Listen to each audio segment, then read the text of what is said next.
வணக்கம், இது உங்கள் தினக்கதிர்.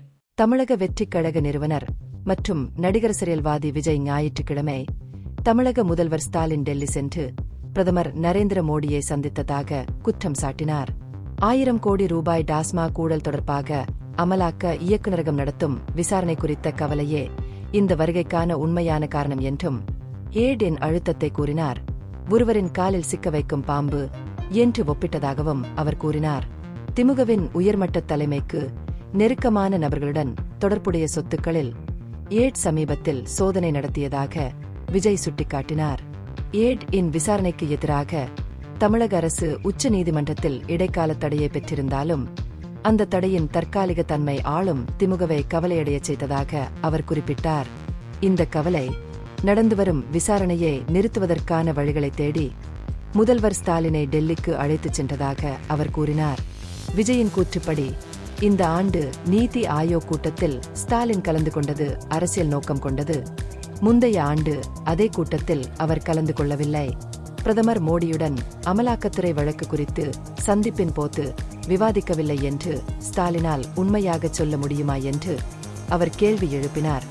மத்திய நிறுவனங்களிடமிருந்து நிவாரணம் பெறுவதே இந்த பயணத்தின் பின்னணியில் உள்ள முதன்மை நோக்கம் என்பதை குறிக்கிறது. எதிர்க்கட்சியாக இருந்தபோது கருப்பு பலூன்களை பறக்கவிட்டு பிரதமர் மோடியின் தமிழக வருகையை எதிர்த்த கட்சி, ஆனால் இப்போது ஆட்சிக்கு வந்த பிறகு பாஜக தலைமையிலான மத்திய அரசுடன் இணைந்து செயல்படுவதை எடுத்துக்காட்டி திமுகவின் இரட்டை நிலைப்பாட்டை விஜய் விமர்சித்தார். இந்த நிலைப்பாட்டில் ஏற்பட்ட மாற்றத்தை அவர் தந்திர அரசியல் என்று விவரித்தார்.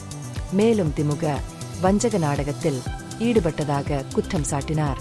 ஸ்டாலினின் வருகையின் நோக்கம் தமிழ்நாட்டிற்கான வளர்ச்சி நிதியை பெறுவது அல்ல, மாறாக அவரது குடும்பத்தின் நிதி நலன்களை பாதுகாப்பது என்று திவிகே தலைவர் மேலும் குற்றம் சாட்டினார்.